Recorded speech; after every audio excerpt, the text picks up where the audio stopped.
Mám otevřený soubor s naskenovanou černobílou fotografií. Jak je vidět, má už toho hodně za sebou. Je natržená, poškrábaná, něčím politá a ještě k tomu pomačkaná. S použitím nástrojů Photoshopu se ji pokusíme uvést do původního stavu.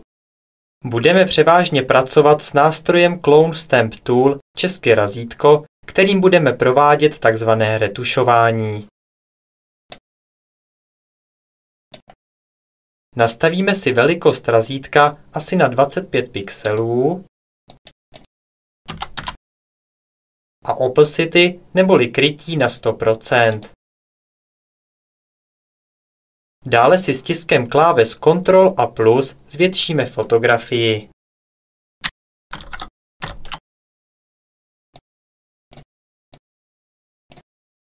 Kurzor myši umístíme na místo, kterým budeme chtít nahradit nečistotu, stiskneme klávesu Alt a levé tlačítko myši. Nyní přesuneme kurzor na nečistotu, stiskneme opět levé tlačítko a táhnutím ji přemažeme.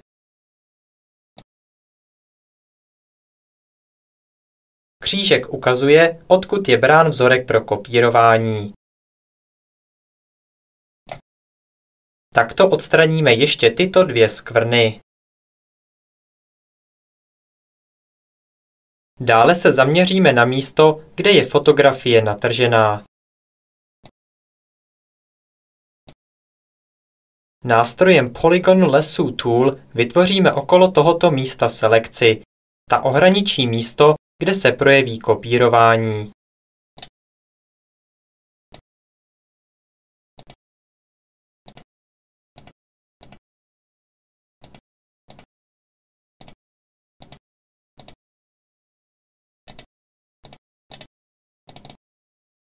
Nyní si vezmeme opět razítko, stiskneme Alt, vybereme vzorek a můžeme začít.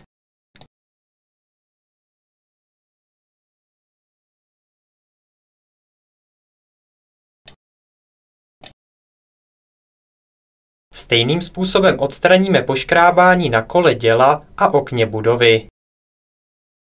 Nakonec ještě zbývá opravit pomačkání v pravém dolním rohu.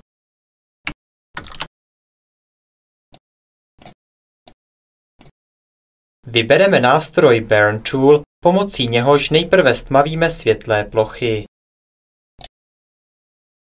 Pokud bychom chtěli naopak něco zesvětlit, použili bychom nástroj Dodge Tool. Range nastavíme na Midtones a Exposure na 20%. Táhnutím myši postupně stmavíme tyto části.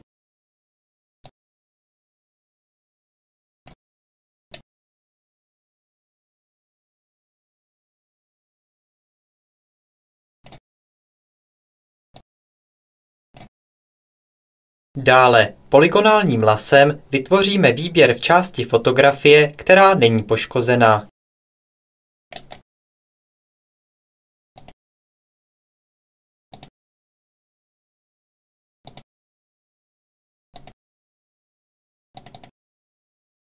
Podržíme klávesy Ctrl, Alt a Shift a skopírovaný výběr přesuneme nad poškozenou část.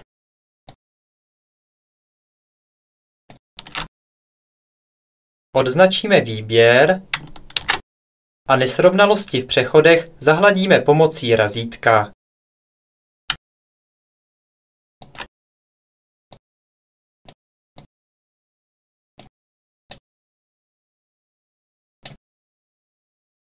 Nástroje pro retušování samozřejmě neodstraní vše, ale myslím, že v tomto případě můžeme být spokojeni.